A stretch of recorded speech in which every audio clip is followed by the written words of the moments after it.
আল্লাহর ঘর মসজিদকে আবাদ করে, আল্লাহর ঘর মসজিদকে তামির করে, সুন্দর করে নামাজ পড়ে। আল্লাহ ডাক দিয়ে কয় তার এক নাম্বার কোয়ালিটি হলো এরা আল্লাহকে বিশ্বাস করে। डरते नहीं मुसलमान दुनिया में किसी से, डरते नहीं मुसलमान दुनिया में किसी से, जब मिल गई है दौलत ईमान नबी से। बाजू तेरी तौहीद की कुव्वत से कभी है, इस्लाम तेरा दीन है, तू मुस्तफा भी है। सुभान अल्लाह। প্রতিটা কদমে একটা করে নেকি, একটা করে গুনাহ মাফ। সুবহানাল্লাহ। সালিমা গোত্রের লোকজন, তাদের বাড়ি ছিল অনেক দূর মসজিদে নববীর থেকে। এরা মসজিদে নববীর পাশে কিছু জায়গা খালি হয়েছে, চাইছেন যে এখানে আয়সা মসজিদের কাছাকাছি বাড়ি বানাবে। আল্লাহর হাবিবের কাছে পরামর্শ চাইলেন, ইয়া রাসূলুল্লাহ, আমরা এখানে জায়গা কিনে বাড়ি বানাইতে চাই। আল্লাহর হাবিব কি বলছেন? বুখারী শরীফের হাদিস, আলাইকুম দিয়ারাকুম তুকতাবু আসারাকুম, আলাইকুম দিয়ারাকুম তুকতাবু আসারুকুম। যেখানে আছো ওখানেই থাকো, কদম বেশি পড়বে, সওয়াব বেশি হবে। আল্লাহর ঘর এত দামি। আল্লাহ পাক কোরআনে কারীমের এই আয়াতে, কোরআনে কারীমের ভাষায় আল্লাহর ঘরের সঙ্গে যাদের তাআল্লুক, সম্পর্ক, মহব্বত আর ভালোবাসা হবে, তারা কারা? সবাই কিন্তু মসজিদের ভালো পায় না, কথা কয় না। আমাদের দেশে কিছু বুদ্ধিজীব আছে। কি আছে? জীবী না, কিন্তু বুদ্ধি জীব মানে কি জানো? জীব হত্যা মহাপাপের কথা। তো আমাদের দেশে কিছু বুদ্ধিজীব আছে, মানে লেখাপড়া করতে করতে করতে করতে শয়তানে মাথায় পেশাব করতে করতে সমস্ত তার লিক হয়ে গেছে। আছে না এরকম? একটা পর্যায়ে মসজিদের প্রতি কুদৃষ্টি পড়ে, ডায়েরি বানায়। ভার্সিটির টিচার, বিসিএস ক্যাডার ডায়েরিতে লেখে, বাংলাদেশের মতো এমন একটা ছোট্ট দেশে নামাজের মতো একটি ব্যক্তিগত ইবাদতের জন্য এত জায়গা নষ্ট করে মসজিদ বানানোর কোনো অর্থ হয় না। আরো আস্তে নাউজুবিল্লাহ, আরেকটু আস্তে কর। এখন তো আর পুলিশের ভয় নাই। আগে এক সময় হয়তো পুলিশের ভয় ছিল যে জোরে নাউজুবিল্লাহ বলে ধরে নিয়ে যেতে পারে, কথা কয় না। এখন নতুন স্বাধীন বাংলাদেশ, কথা বলেন ঠিক কিনা? এক সময় মাহফিলের পারমিশনের জন্য জুতা ক্ষয় হয়ে যেত, থানার থেকে পারমিশন দেওয়া হতো না। যেই দেশে 95% মুসলমান বসবাস করে, সেই দেশে কোরআনের কথার জন্য পারমিশন লাগে, গানের আসরের জন্য পারমিশন লাগে না। এখন আর ওই দিন, জোরে বলেন, ওই দিন চলে গেছে। আমরা যারা বয়ান করতাম, আদালতের মধ্যে বসে বসে এরা রায় দিত, বিচারকরা, যে যারা মৌলবীরা ওয়াজ করে, হুজুররা, এদের ইনকাম ট্যাক্স বসানো উচিত, কথা কয় না। এরকম 1000 ওয়াইজিনের লিস্টি করেছিল, যাদেরকে দুদকি ডেকে তাদের মালের হিসাব, সম্পদের হিসাব নিয়ে ওয়াজ মাহফিল থেকে যা পায় তার উপরে ইনকাম ট্যাক্স বসাবে। মাথার মধ্যে কি পরিমাণ শয়তান পেশাব করছে, 1-2 কেজি, কথা কয় না। কত টন কি টন, তাও কি এগুলো ইনটেক পেশাব। যে পেশাবের মধ্যে অ্যাসিড বেশি থাকে এটা ইনটেক পেশাব হয়। এই পেশাব লাগে তার সিরে, পেশাব লাগে তো তার সিরে, শীতে শীতে সব তার সিরা হয়ে গেছে, ঠিক কিনা বলেন? আসলে আমাদের ওলি বলি সাহেব হুজুর, আল্লাহ হযরতের হায়াতে বরকত দান করেন, আমিন বলে। মুনাজেরে জামান বলা হয়, মুনাজেরে আজম বলা হয়। সুন্দর সুন্দর কিছু কথা বলে। বলেন যে চুরের মায়ের বড় গলা, কথা বল। চুরি করতে করতে, দুর্নীতি আর ডাকাতি করতে করতে হাজার হাজার কোটি টাকা লুটপাট করছে, কথা বলেন ঠিক কিনা? এটাকে এখন আড়াল করার জন্য এরা তখন বলছিল হুজুরদের ইনকামের মধ্যে ট্যাক্স বসানো উচিত। যে কোরআন মানিক, কথা কয় না, যে হারানো মানিক এই রায় দিছিল, আল্লাহ কয় রাখ, ট্যাক্স তোর উপর বসাবো, তাও তোর নিচের অংশে বসাবো, কথা কয় না। ট্যাক্স কোন অংশে বসছে? পাবলিকই পায় এমন ট্যাক্স নিচের অংশে বসাইছে, পরবর্তীতে মিডিয়ার সাহায্যে আমরা জানতে পারছি নিচের অংশ অচল, কথা কয় না। আল্লাহ কয় নাইবে রাসূলদের ওয়াজের মধ্যে ট্যাক্স বসাইবে, রাখ, ট্যাক্স বসাইতেছি তোর নিচে, ঠিক কিনা বলেন? লেখে ডায়েরির মধ্যে নামাজের মতো একটি ব্যক্তিগত ইবাদতের জন্য এতগুলো মসজিদ বানায়া বাংলাদেশের মতো এমন একটা ছোট্ট দেশের জমি জামা জায়গা জমি নষ্ট করার কোনো অর্থ হের দৃষ্টিকোণ থেকে নারায়ণগঞ্জের পতিতালয় যেটা আছে এটা পুরো কাজের, আর মসজিদে আল্লাহর বান্দারা ইবাদত বন্দি করবো এটা বলে নষ্ট, কথা কয় না। আল্লাহ বলেন ইন্নামা ইয়া'মুরু মাসাজিদাল্লাহ, আল্লাহর ঘর মসজিদকে আবাদ করে, আল্লাহর ঘর মসজিদকে তামির করে, সুন্দর করে নামাজ পড়ে। আল্লাহ ডাক দিয়ে কয় তার এক নাম্বার কোয়ালিটি হলো এরা আল্লাহকে বিশ্বাস করে। डरते नहीं मुसलमान दुनिया में किसी से, डरते नहीं मुसलमान दुनिया में किसी से, जब मिल गई है दौलत ईमान नबी से, बाजू तेरी तौहीद की कुव्वत से कभी है, इस्लाम तेरा दीन है, तू मुस्तफा भी है। सुभान अल्लाह।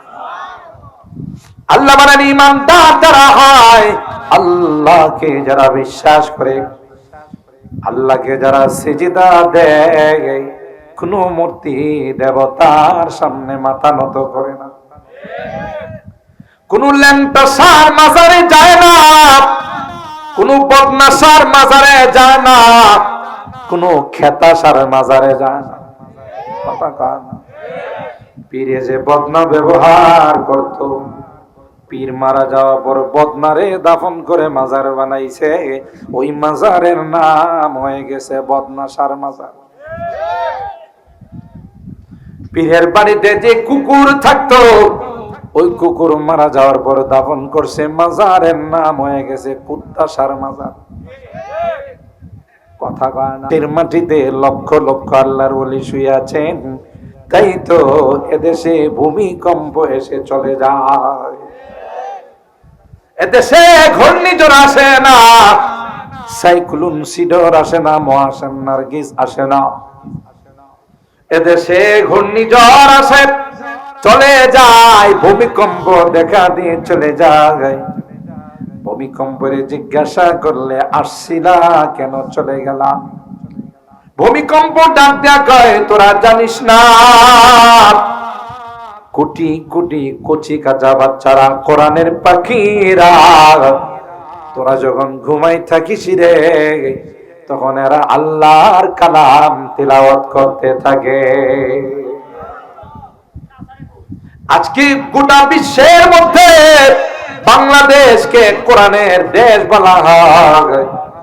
আমার দেশের কোরআনের পাখিরা, কোরআনের বাচ্চারা, কোরআনের সৈনিকেরা বিশ্বের 200, 150, 300 রাষ্ট্রকে পিছনে ফেলে বাংলাদেশের লাল সবুজের পতাকাকে উড্ডীন করে বেড়ায়, ঠিক কিনা বলেন?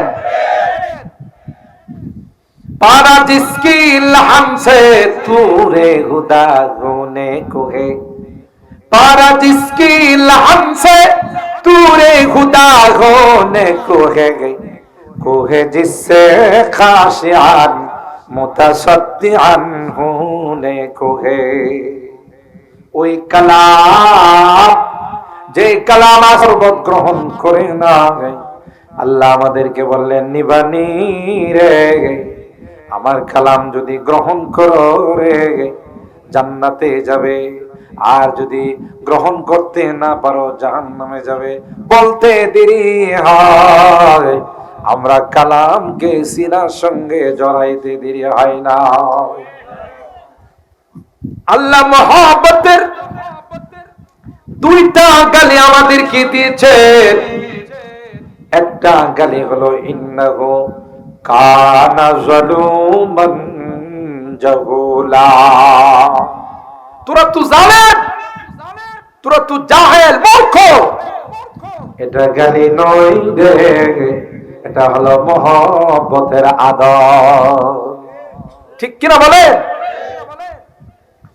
আর হারাম মসজিদ গুলো থাকার কারণে কোরআনের মাদ্রাসা গুলো থাকার কারণে এদেশে বড় রকমের কোন মহামারী আসে না কথা কয় না গোটা বিশ্বে করোনা যখন লন্ডভন্ড করে ফেলেছে আমার বাংলাদেশকে সেইভাবে কিছুই করতে পারে না করোনা আইসা কয় আল্লাহ অলিতে গলিতে কোরআনের মাদ্রাসা কি করব কয় কোরআনের ওসিলায় এদেশের মানুষকে আমি করোনা থেকে হিফাজত করলাম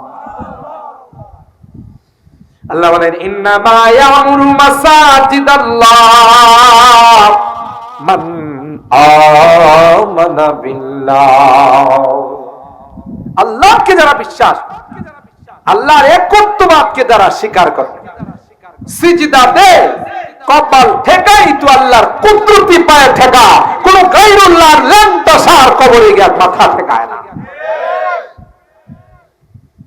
যারা এ সকল মাঝারি কি সিজদা দেয় এরা কোনদিন তাওবা করবে না তাওবা তাদের নসিব নাই কারণ তাওবা করে চুরে ডাকাতে দুর্নীতিবাজ হারাম কাজ যারা করে কারণ এরা জানে যে এই কাজটা বৈধ নয় অবৈধ এরা তওবা করে আর এরা যারা মাজারে যায় উরুসে যায় এরা তো মনে করে আমাদের চেয়ে ভালো কাজ করতেছে আর কি কই জানেন আমগো বলে মোল্লারা কি জানে মোল্লারা তো জানে শরীয়ত আমরা জানি মারিফত ওরা কি জানে মারিফত জানে মোল্লারা জানে কি শরীয়ত জানে শরীয়ত একদিকে মারিফত আরেকদিকে আপনারা বলুন তো দেখি দুধ না থাকলে কি মাখন হয় কেউ যদি বলে দুধ ছাড়া মাখন করছি আমি 2 মণ আপনারা কি মনে করবেন হ্যাঁ তার তো ঠিক আছে না সব তার লিক তার সিরা কথা কয় না শরীয়ত ব্যতীত কোনদিন মারিফত হতে পারে না যদি বলে আমি শরীয়ত ছাড়া মারিফত অর্জন করেছি তাহলে এটা মারিফত না এটা মরার পর কথা কয় না দেখিসির পর পিসাবরে যদি বলেন নামাজ পড়েন না নামাজ তো বড় মনের নামাজ বড় নামাজ নামাজের মতো নামাজ একবার পড়লেই চলে হেরে মোটা বিদ্যুতের পিলারের সাথে লঞ্চের রশি দিয়া ভালো করে আচ্ছা তালে বাঁধতে হবে বান্দার পর দুপুরে ভালো করে খাবার দেওয়ার পর রাত্রে সকালে যখন খানার জন্য চিল্লা পাল্লা করব তখন তারে বলতে হবে মনের খানা বড় খানা কথা কয় কিরে মনের নামাজ যদি বড় নামাজ হয় মনের খানা আরেক দল কি জানেন নামাজ পড়েন না পিসাব পর্দা মেনটেন করেন না কয় যেমনি নাচাই তেমনি নাচি পুতুলের কি দোষ গীত গায় যেমনি নাচাও তেমনি নাচি পুতুলের কি দোষ কই উপরওয়ালার ইচ্ছা উপরওয়ালা চাইলে আমি নামাজ পড়বো না হলে পড়বো না এরে বলতে হবে এটা তো কবিতার একটা অংশ আরেকটা অংশ ছাড়া তো কবিতা কোনোদিন কমপ্লিট হয় না কবিতার জন্য কয়টা অংশ লাগে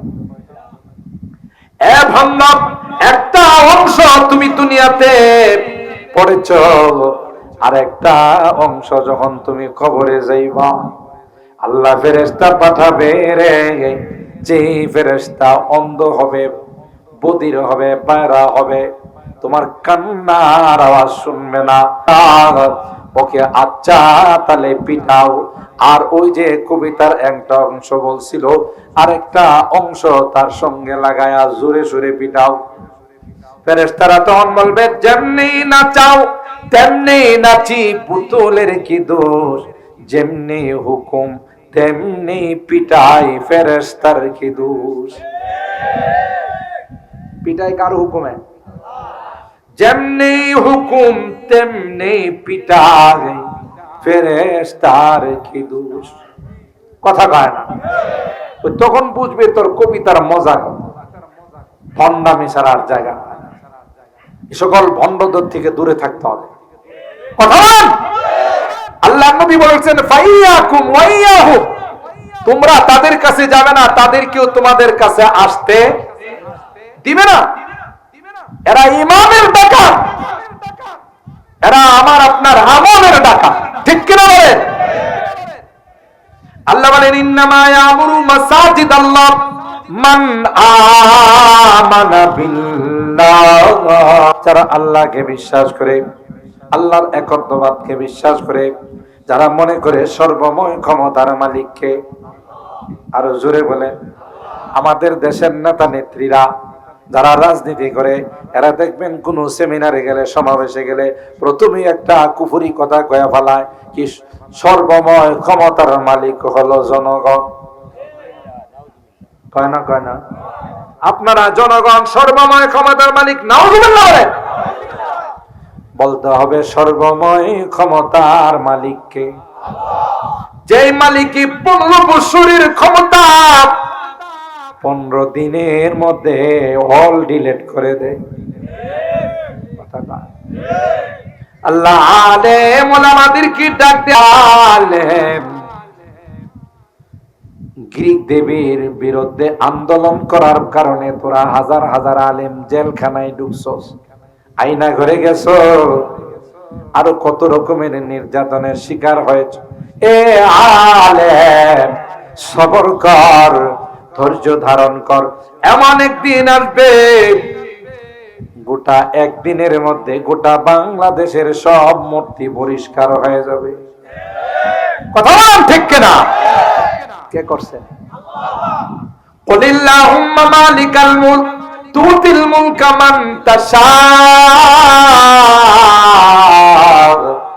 ওয়া তানজিউল মুলকা মিম্মান তাশা ওয়া তুইজ্জু মান তাশা ওয়া তুযিল্লু মান তাশা বিয়াদিকাল খায়র ইন্নাকা আলা কুল্লি শাইইন কাদির। আল্লাহু আকবার। ক্ষমতার বাদী গোটা বিশ্বের প্রেসিডেন্ট ছিলেন ইন্টারন্যাশনাল হারামজাদা নমরুদ। কথা বল। লোকাল হারামজাদা ছিল না, ইন্টারন্যাশনাল হারামজাদা। ইন্টারন্যাশনাল হারামজাদা ছিল। প্রতিবন্ধী মশা দেওয়ারে এমন জুতা পিটায়া সাইজ করছে, কথা কয় না। মশা কামড়ায়, লোক রাখছে জুতা দিয়ে এর মাথায় পিটে ফেললে। ব্যবস্থাটা কে করছে? ফেরাউনের লৌহিক সাগরের সামনে গিয়া, নীল দরিয়ার সামনে গিয়া জাতিরে ডাক দেখায়, আলাইসা লি মুলকু মিসরা ওয়া হাদিহিল আনহারু তাজরি মিন তাহতি। এ মিশরের মানুষ, আমার পাওয়ার কত জানো রে? মিশরের বাদশা হলাম আমি, এই দরিয়ার সমুদ্র নহরগুলো আমার অর্ডারে চলাচল করে। আল্লাহ কয়, ঠিক আছে, তোর অর্ডারে চলে, সময় আসবে রে, ওই সময় ওই সমুদ্রই তোকে ডুবায়া মারবে। ঠিক না? কারবারটা দেখছ? আলাইসা লি মুলকু মিসরা ওয়া হাদিহিল আনহারু তাজরি মিন তাহতি। ঘটনা যা ঘটার তাই ঘটলো। আল্লাহ হুকুম দিলেন, হযরতে মূসা পয়গম্বর বনে ইসরাইলদেরকে নিয়ে যখন লৌহিক সাগরের কিনারায় দাঁড়াইলেন, বনি ইসরাইল কয় মুসা তোমার তো নিয়ত বালা না। নিয়ত কি না? বালা না। তুমি তো আমাদেরকে সমুদ্রে ডুবাইয়া মারার জন্য নিয়ে আসছো। পিছন দিয়ে ফেরাউনের বাহিনী দাওয়া করছে, ধাওয়ার কারণে আমাদেরকে মেরে ফেলবি। হযরতে মুসা পয়গম্বর ধমক দিয়ে বলেছিলেন, ক্বালা কাল্লা ইন্না মাইয়া রাব্বি সায়াহদিন। সুবহানাল্লাহ বলেন। এই বেকুফের দল, না না, নবী কোনদিন নিজের থেকে আসে না, আল্লাহর অর্ডার পায় আসছে রে। আমাদেরকে আল্লাহ পানিতে ডুবায়া মারবেন না। ফাআওহাইনা ইলা মূসা আন ইদরিব বিআসাকাল বাহর। আল্লাহ মূসা নবীরে ডাক দেখায়, মূসা তোমার হাতের যে লাঠি আছে, যে লাঠিটা জান্নাত থেকে হযরতে আদম নিয়ে আসছিলেন। সুবহানাল্লাহ। কে নিয়ে আসছিলেন? আপনাদের মনে হয় কষ্ট বেশি হইতেছে, দোয়া করে দিই একটু চলবে আর 10 মিনিট ইনশাআল্লাহ। আল্লাহ আমাদের শেষ পর্যন্ত বসার তৌফিক দান করুন। আরো জোরে কন, আর একটু আস্তে কন, আর একটু আস্তে কন। দেখছেন আমি জোরে কন কইছি, তখন আস্তে কইছেন, আর যে কইছে আস্তে কন মানে উল্টা চলছে দুনিয়াটা, কথা কয় না। আর ভাইরা, আল্লাহ পাক হযরত মুসা পয়গম্বরকে বললেন দেরি করুন না, লাঠি দিয়ে পানির মধ্যে আঘাত করুন। আঘাত করতে দেরি হয়, 5টা পদ্মা সেতু হতে দেরি হয় না, সরি 12টা পদ্মা সেতু হতে দেরি হয় না। তবে সময় লাগছে 1 বছর। বারবার বাজেট পাল্টাইছে, একবার বাজেট দিছে হয় না, পরে আবার বাজেট। সবগুলো দুর্নীতি ছিল, কথা বলেন ঠিক কিনা? জনগণের পয়সা নষ্ট করে পেঁয়াজের দাম 400-500 করে, কাঁচামরিচের দাম 300-400 করে এই লুটেরা এই টাকাগুলো জমায়া সেকেন্ড হোম বানাইছে, সুইস ব্যাংকে জমা করছে, আর গরিবরা না খায় মরছে। কত মানুষ বাচ্চা কাচ্চা কান্না করছে 1 কেজি গোশত খাওয়ার জন্য, তার টাকা নাই, 1 কেজি গোশত বাচ্চাদের মুখে তুলে দিতে পারে নাই। মানুষের, সাধারণ মানুষের, আরে যারা উৎপাদন করে ওরা তো টাকা পায় নাই। যারা পেঁয়াজ উৎপাদন করে সর্বোচ্চ 50 টাকা কেজি বিক্রি করছে, আর সেই পেঁয়াজ আমার পর্যন্ত, সেই পেঁয়াজ আমার পর্যন্ত আসছে 400 টাকা কেজি হয়েছে। এটা কোন রাগব বোয়ালদের পেটে গেছে, কথা কয় না। আল্লাহর ভয় না থাকলে আল্লাহ কই যেমনে কামাইছো সেমনেই গেছে। এক দেশ থেকে আরেক দেশে যাওয়ার জন্য বাহনে উঠছস, যে বাহন নিয়ে সারা জিন্দেগি তুই স্লোগান দিছস, এই বাহনে উঠছস, কথা কয় না। এরা যখন দেখছে নদীর মাঝখানে নিয়ে ব্যাগ ভর্তি কিরি, জিগাইছে সা আপনার ব্যাগে কি? না মানে কিছু নয়, রুটি মুটি কিছু খাওয়ার জন্য। দেখি কি রুটি আছে, ব্যাগ খুইলা দেখি, ইয়া আল্লাহ, এই দুর্নীতির লুটের টাকা, কোটি কোটি টাকা ব্যাগের ভিতরে। ব্যাগ রাইখা কয় স্যার সালাম আলাইকুম, দেশে যান, কথা কয় না। এগুলো জমাইছে দুর্নীতি করে। এক একজনের টাকার হিসাব এখন দেখা গেলে মাথায় নষ্ট হয়ে যায়, ঠিক কিনা বলেন? জনগণকে কষ্ট দিয়ে দেশেরই টাকা লুটপাট করছে। হযরত মুসা পয়গম্বর সমুদ্রে আঘাত করতে দেরি হয়, সাথে সাথে কার্পেটিং রাস্তা হতে দেরি হয় নাই। সুবহানাল্লাহ। তাও কয়টা হয়েছে? 12টা। কারণ বনি ইসরাইলের মধ্যে 12টা গোত্র ছিল, এক একটা গোত্রের জন্য আল্লাহ এক একটা পদ্মা সেতু বানাইছে। মজার ঘটনা হলো, ফেরাউন যখন জানতে পারল বনি ইসরাইলরা দেশ ত্যাগ করে সমুদ্র পথে পলায়ন করবে, মার্চ করতে করতে লৌহি সাগরে পারে চলে আসছে। এদিক দিয়ে মুসা পয়গম্বরের বংশধর আরামে লৌহি সাগর পাড়ি দিয়ে দিচ্ছে। আল্লাহ পদ্মা সেতুরে কর যেভাবে আসো সেইভাবে থাক, আসল যাত্রী এখনো আসে নাই। কথা কয় না।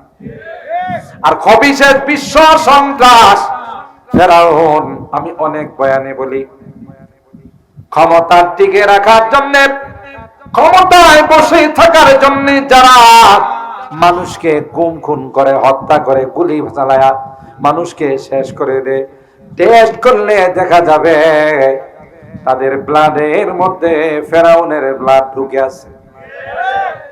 ফেরাউনও তার ক্ষমতা টিকে রাখার জন্য বনী ইসরাইলের লক্ষ লক্ষ ছেলে সন্তানকে হত্যা করছে। কিয়ামত পর্যন্ত যারাই তাদের ক্ষমতায় থাকার জন্য নির্বিচারে মানুষের উপর গুলি চালায়, নির্বিচারে আয়না ঘরে মানুষকে ঢুকায়, এরকমের ঘটনা তো বাংলাদেশে ঘটে নাই। কথা কয় না।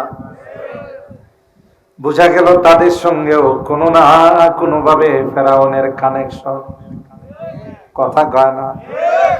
আর hayran মজার ব্যাপার হলো, ফেরাউন যখন দেখলো যে 12টা পদ্মা সেতু তার জায়গাতে বহাল, কি কয় খবিশে শুনেন, খবিশে তার লোকদের কি লক্ষ্য করে কয়, আসার দরকার হয় নাই, মিশরের রাজপ্রাসাদে বসে আমি লৌহিত সাগরকে ইশারা করেছিলাম, আমরা পাড়ি দেব রে, তুমি আমাদের জন্য রাস্তা হয়ে যাও, কোন ইট সিমেন্টের দরকার হয় না, আমার ইশারায় 12টা পদ্মা সেতু হয়ে গেছে।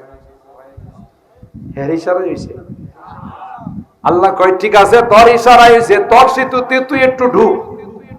কথা কয় না। এই কথা বলে ফেরাউন যখন তার বাহিনী নিয়ে ওই কার্পেটিং রাস্তায় আল্লাহর বানানো পদ্মা সেতুর মধ্যে ঢুকলেন, সবার ঢুকা যখন শেষ হয়ে গেল, আল্লাহ সেতুরে ডাক দিয়া কয়, এখনো কেন তাকিয়ে রইলে, আপোষে দুই দিকে মিলে যা।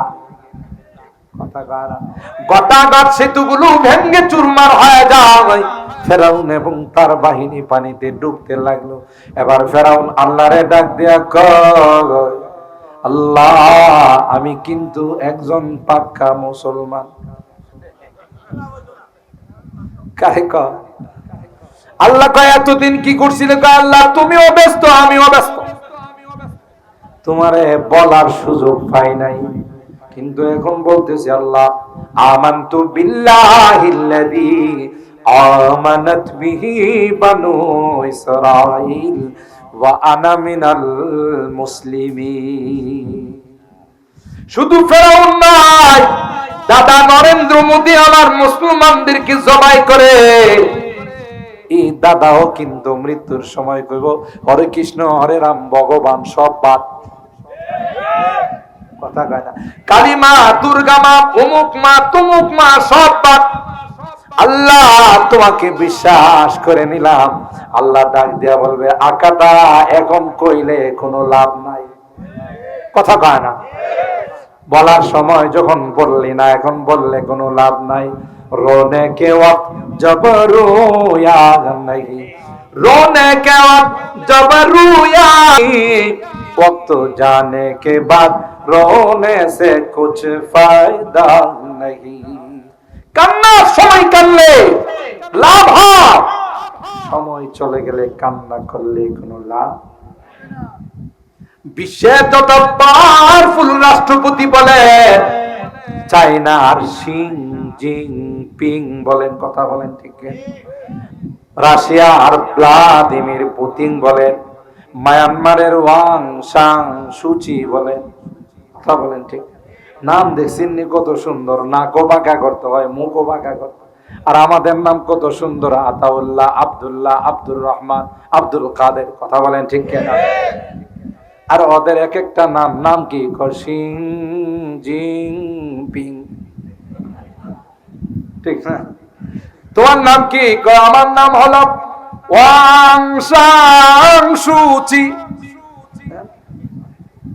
নাম, মুসলমানের নাম কত সুন্দর, আর নামের কোন নাম রাখে পবিত্র সরকার, অথচ গোবর দিয়ে ঘর লেপে। কথা না, নাম কি? পবিত্র সরকার, আর ঘর লেখে, ঘর লেপ দিয়ে কি দিয়া? গোবর দিয়ে পবিত্র করে। কথা বলেন ঠিক কেন?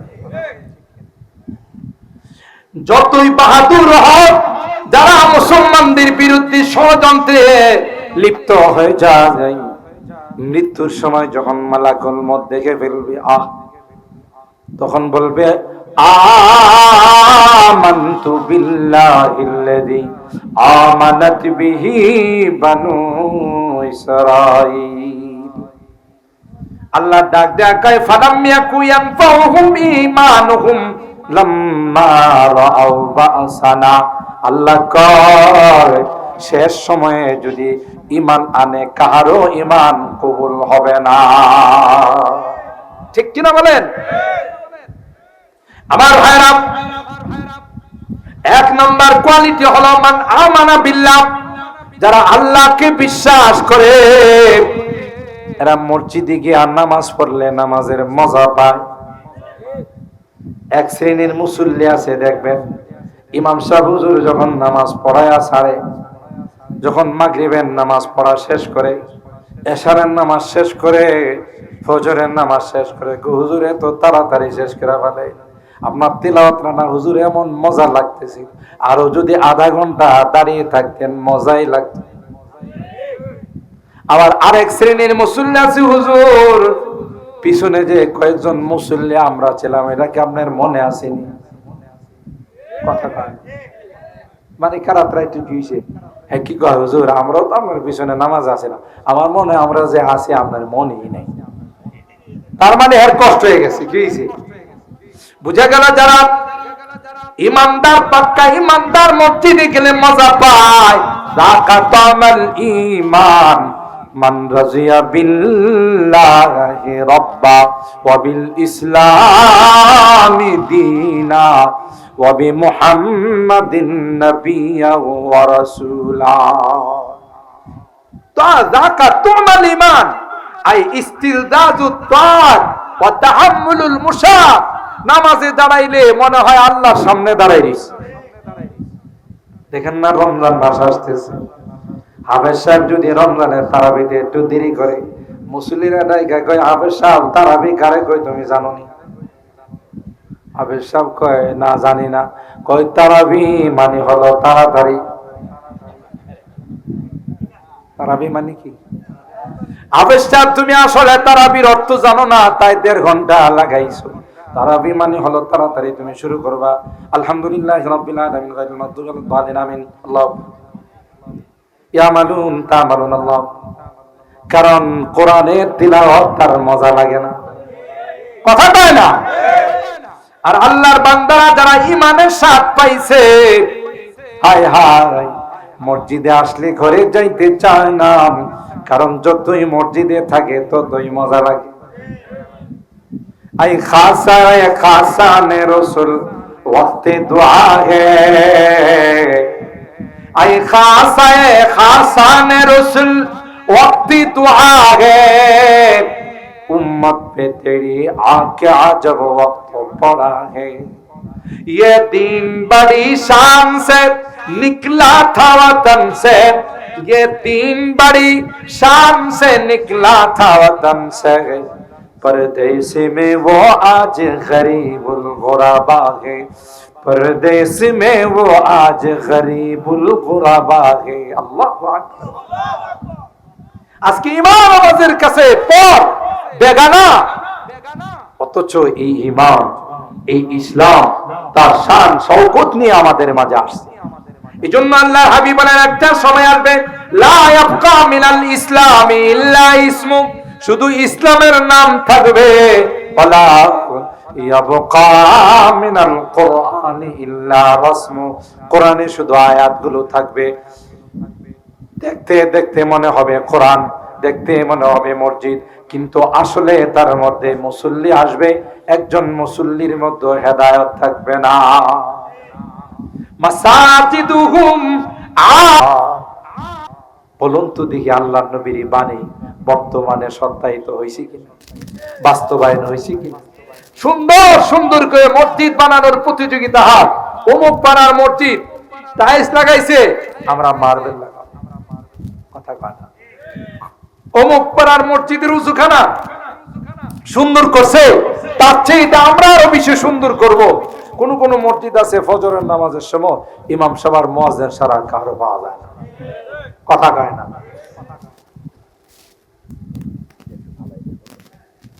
মুহতারাম হাজিরিন, মসজিদ যারা আবাদ করে, মসজিদে যারা নামাজ পড়ে, এই মসজিদ তাদের জন্য আল্লাহর কাছে দোয়া করে।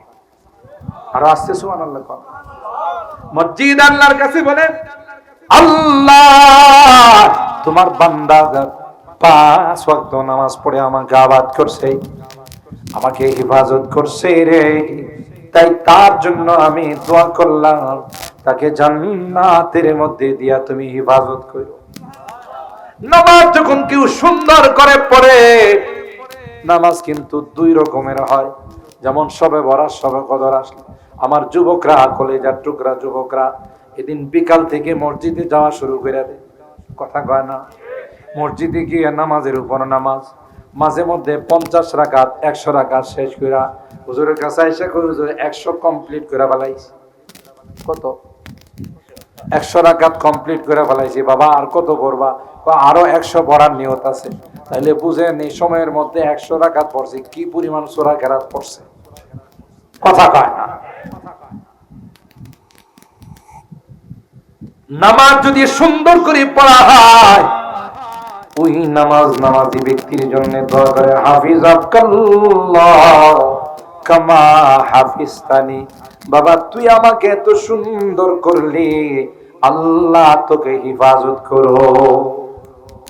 দেখছেন মসজিদের দোয়ার দরকার আছে না নাই? এ ভাই, 2 নাম্বার কোয়ালিটি হলো ওয়াল ইয়াউমিল আখির, যারা পরকালকে বিশ্বাস করে আর এই কথা বলে, মৃত্যু আমার শেষ নয়, মৌতকো সমঝা হে গাফিল इख्तिताम जिंदगी, मौत को समझा है गाफिल इख्तिताम जिंदगी, दर हकीकत मौत है सुबह হায়াতে জিন্দেগি।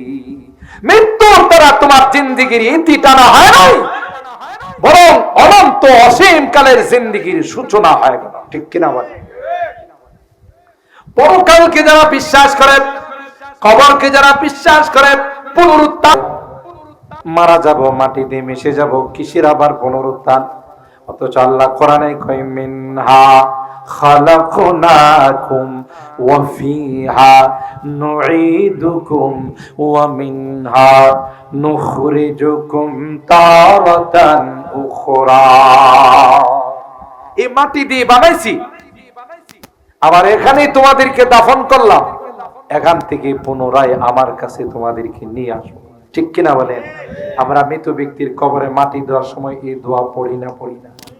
তাইলে এর অর্থটা হলো এটা, মিনহা খালাকনাকুম ওয়া ফিহা নুঈদুকুম ওয়া মিনহা নুখরিজুকুম তারাতান উখরা।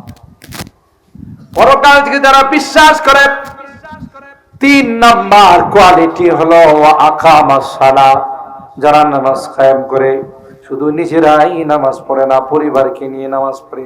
আপনি নামাজ পড়া, তাহাজ্জুদ পড়া, সুজা জান্নাতের টিকিট নিয়ে জান্নাতে যাবেন। আপনার মেয়ে, আপনার ছেলে, আপনার স্ত্রী গলার মধ্যে গামছা পেঁচাইয়া বলবে, আব্বু তুমি কই যাও? ওগো প্রাণের স্বামী তুমি কোথায় যাও? তুমি জান্নাতে যাইবা, আমাদেরকে নিয়ে যাইবা না, কথা কয় না? একাই কি জান্নাতে যাওয়ার কোনো সিস্টেম নাই? আল্লাহর আদালতে আপনার নামে আপনার স্ত্রী, আপনার নামে আপনার মেয়ে, আপনার নামে আপনার অধীনস্থ যারা আছে মামলা দিয়ে দিবে। আল্লাহর আদালতে যখন এই কেস উঠানো হবে, আল্লাহর আদালতে যদি কয়েক কোটি টাকা আল্লাহর ব্যাগে দেওয়া যায়, তখন আল্লাহ বলবে মামলা বেকসুর খালাস, কথা কয় না? আল্লাহ কয় না, না আমি বিচারক নই রে, আমি কিন্তু বিচারের দিনের মালিক। বিচারক যারা, তাদের কিছু রুলস ফলো করতে হয়। কোন সময় অন্যায় রায় দিয়ে দেয়, সাংবাদিকরা জিজ্ঞাসা করলে যে ওনারে যে ফাঁসির রায় দিলেন, অপরাধ উপরের নির্দেশ, এরকমের রায় তো বাংলাদেশে কখনো হয় নাই। কথা কয় না। আহ আহ কার বিরুদ্ধে তুমি রায় দিয়েছো? তুমি যেমন উপরের নির্দেশে রায় দিয়েছো, উপরের উপরে আছে আল্লাহর আদালতে যেদিন তোমাকে দাঁড় করানো হবে সেদিন কেউ তোমার পাশে দাঁড়াবে না। এত সহজ? আল্লাহ বলেন আমি বিচারক নয়, মালিক ইয়াউমিদ্দিন, আমি কিন্তু বিচারের দিনের মালিক। আমি কাহারও চাপে রায় দিব না। আমার পকেটে পাতলা মাল ঢুকাইলে আল্লাহর পকেটে নাই, কথা কয় না, ঢুকাইবা কই? সুতরাং ওখানে আল্লাহর আদালতে যখন মামলা করবে, সূরাতুল আহজাব খুলে দেখুন, আপনার সন্তান, আপনার অধীনস্থ যারা ছিল, আপনার স্ত্রী আল্লাহর কাছে গিয়ে বলবেন ক্বালু রব্বানা ইন্না আতানা সাদাতানা ওয়া কুবারানা ফাআদাল্লুনা সাবিলা। নামাজের কথা কয় নাই, পর্দার কথা বলে নাই, হালাল হারাম শিখায় নাই, দিন শিখায় নাই, যার দরুন আজকে জাহান্নামী হয়ে আসছে। আমার যা শাস্তি হবে আমার মা বাবা তার ডাবল শাস্তি দিত। নাউজুবিল্লাহ। আর জোরে কোন নাউজুবিল্লাহ। আকামাস সালাত 3 নাম্বার কোয়ালিটি, মনে আছে তো? 4 নাম্বার ওয়া আতাজ যাকাত, অর্থ সম্পদ থাকলে হিসাব করে যাকাত আদায় করে। আমাদের দেশে কত শিল্পপতি আছে নিজের যাকাতের হিসাব করে না, এমনি লামসাম কিছু দেয়, অনেকে দেই না। এই মালগুলো আল্লাহ সাপ বানায়া, দুমুখু সাপ বানাবে, গলার মধ্যে পেঁচাই দিবে, 2 দিক দিয়ে সাপ কাটবে, আর একটু একটু করে জিজ্ঞাসা করবে সাহা কেমন মজা লাগতেছে, কথা কয় না? তাযুকুল আযাব বিমা কুনতুম তাকনিজুন, তুমি যা জমাইছিলা এইটাই আমি, কথা কয় আদায় করো নাই, সাপ বানাইছে। যারা যাকাত দেয় না তাদের এই মালগুলোকে আল্লাহ পুড়ায়া জাহান্নামের আগুন দিয়া জ্বালায়া প্রথমে কপালে সেক দিবে, এরপরে বাহুতে সেক দিবে, এরপরে পিঠে সেক দিবে। ইয়াউমা ইউহমা আলাইহা ফি নারি জাহান্নামা ফাতুকওয়া বিহা জিবাহুহুম ওয়া জুনুবুহুম ওয়া যুহুরুহুম হাযা মা কানাসতুম লিআনফুসিকুম ফাযুকু মা কুনতুম তাকনিজুন। বলবে এটা তোমার জন্য কোনো আলাদা শাস্তি নাই, তুমি যে মাল জমাইছিলা, যে মাল তুমি স্টক করেছিলা, সেই মালকে আমি আল্লাহ জাহান্নামের আগুন দিয়া চাকা বানাইলাম, আর তা দিয়ে তোমাকে এখন শেখা দেওয়া হচ্ছে। এবার বলো রে তোমার এই মালের মজাটা কেমন, ঠিক কিনা বলে? আপনি যে মাল জমাইবেন ওইটা দিয়ে আপনাকে আমাকে শাস্তি দেওয়া হবে। নাউজুবিল্লাহ বলেন।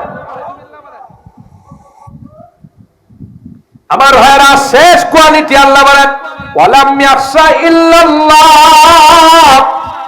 মুসলমান ইমানদার যারা হয় এরা পৃথিবীর কোন শক্তিকে ভয় পায় না, ঠিক কিনা বলে?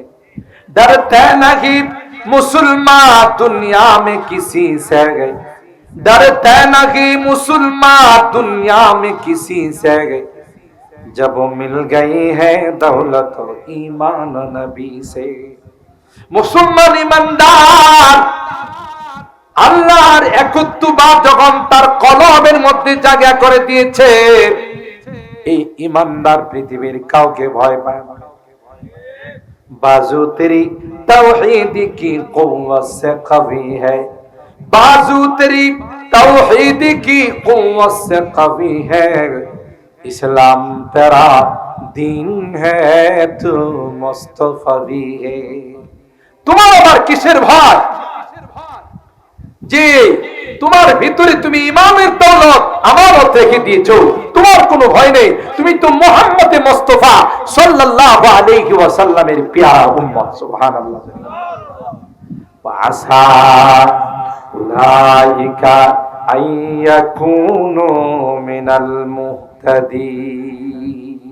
আয়াতের শেষ অংশে আল্লাহ বলেন, আমি সার্টিফিকেট দিলাম, এই কোয়ালিটি গুলো যাদের মধ্যে থাকবে এরাই হলো হেদায়েত প্রাপ্ত। এখন আমরা মিলাই নিব আমাদের মধ্যে কোয়ালিটি গুলো আছে কিনা, আল্লাহর ঘরের সাথে আমাদের সম্পর্ক আছে কিনা, আল্লাহর ঘরকে ভালোবাসি কিনা, 5 ওয়াক্ত নামাজ মসজিদে পড়ি কিনা, মসজিদের বিভিন্ন প্রয়োজনে হাত বাড়াই কিনা, এগুলো আমাদের মিলাই নিতে হবে। একমাত্র মসজিদ আল্লাহর ঘর দাওয়াত হয়ে গেলে আপনাকে ডেকে ডেকে তার মধ্যে সোয়ার করে আওতায়া যাত্রী বানায়া আল্লাহর জান্নাতের মধ্যে নিয়ে যাবে। সুবহানাল্লাহ। আল্লাহ পাক রব্বুল আলামিন। বসেন বসেন, দোয়া হবে। আমি 12টায় ওয়াদা দিছিলাম, 12টায় দোয়া হবে ইনশাআল্লাহ। আপনারা অনেক মনোযোগ সহকারে আলহামদুলিল্লাহ এই দিনের কথাগুলো শুনছেন।